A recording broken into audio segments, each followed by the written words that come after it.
Hello and welcome to TVC News. I am Azizat Olaoluwa. The headlines. Senate approves $5.5 billion loan request by the executive. President Muhammadu Buhari visits Ebonyi for the first time since he took office, promises more projects for the Southeast. And the Attorney General of the Federation appears before Senate to answer questions about recalled pension boss Abdulrasheed Maina.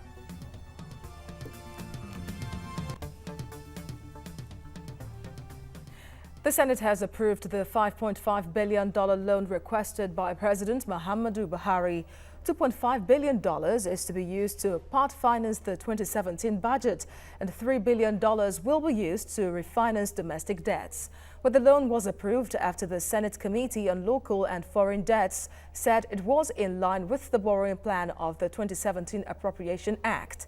And after the approval, Presiding Deputy Senate President Ike Ekweremadu promised that the Senate would properly oversee all projects the loan is meant to fund. Well, President Muhammadu Buhari has called for unity and has promised to execute more projects in the Southeast. He made this known in Ebonyi State on his first official visit since he took office in 2015. Buhari said the task of nation building is a continuous one and relies on the successful transition of factual knowledge from one generation to another.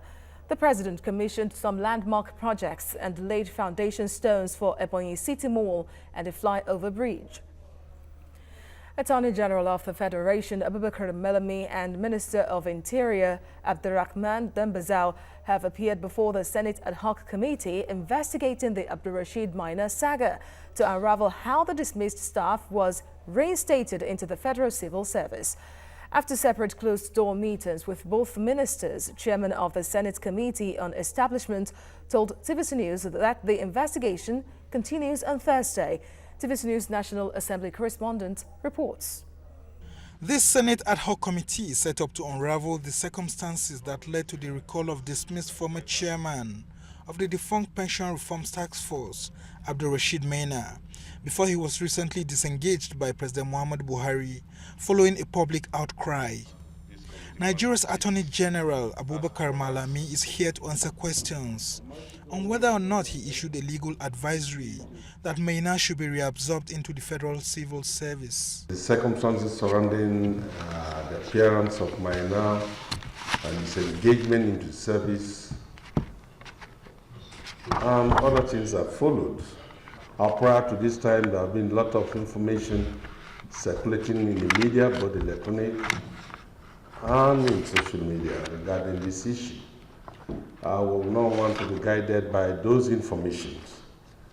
And that's the more reason we said initially that we will equally not want a situation where in course of our meeting, maybe the following day the press comes up with a statement that this is what is going on. It may hamper our final report.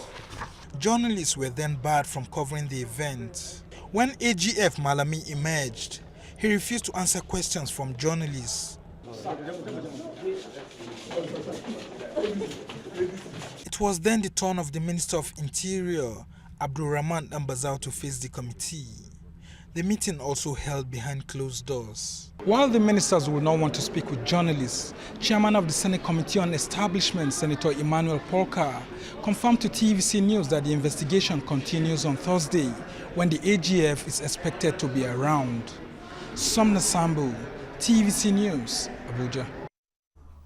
And the Senate says it can now allow Senator Ali Ndume to resume sitting after 8 months away. After a closed-door meeting, the Senate announced that Ndume has served his 6 months suspension and will be allowed back on Wednesday. But Senator Ndume was suspended in March after he was indicted for raising an alarm over the integrity of some senators, including Senate President Bukola Saraki. The suspension was extended in September to November.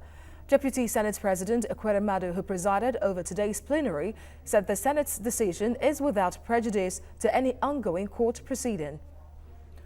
Well, 26,000 policemen, 15 gunboats, 3 helicopters and 3 commissioners of police will be deployed for Saturday's governorship election in Anambra State. TVC's senior political correspondent Ayodele Ozungbakun attended the stakeholders meeting organized by INEC.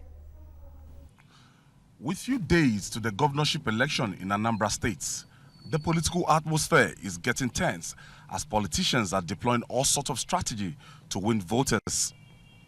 The electoral umpire on its own is working hard to make the conduct of the polls seamless. The Commission's chairman, Professor Mahmood Yakub, explains additional measures taken by the INEC to ensure a itch-free election will be posted at every polling unit immediately after the ballots have been counted. We have customized it. Each of the 37 candidates is mentioned here by name. His political party entered, the votes scored in figures, in words, and there is even provision for the party agents to sign. The arrival of the Inspector General of Police to the meeting gave the needed assurances against possible breakdown of law and order. He assured residents and voters of their safety. Forcing the command with over 300 motorized vehicles, Hiluxes, which our officers are going to move around. We are going to reinforce the command with 3 helicopters. More than 6,000 card readers have been deployed to the over 4,608 polling units across 21 local governments in Anambra State. With the assurances coming from the Inspector General of Police and the chairman of the Independent National Electoral Commission, all is set for next Saturday's governorship election in Anambra State, where over 2 million people will decide who becomes the governor of Anambra State. From Dora Akunyili Women Development Center, Ayodele Ozungbakun, TVC News, Oka, Anambra State. Well, as the strike embarked upon by lecturers in Nigeria's polytechnics enters its second day, students of the Rufus Giwa Polytechnic Owo in Ondo State have pleaded with their teachers to rescind their decision. A cross-section of students of the institution said it is wrong for their lecturers to join the ongoing nationwide strike since they just called off a local industrial action. TVC's Ayodeji Moradio has more. It is day 2 of the strike embarked upon by lecturers in Nigeria's polytechnics over non-implementation of the agreement reached with government. The lecturers, who are members of the Academic Staff Union of Polytechnics, ASUP, decided to down tools after expiration of the ultimatum given to the federal government. Lecturers at the Ondo State-owned Rufus Giwa Polytechnic Owo opted to join the strike. ASUP members at the Polytechnic said they were left with no option than to comply with the directive from the national headquarters. And we suspended our local strike, and we did suspend over 2, 3, or almost over a month ago, and to give room for negotiation.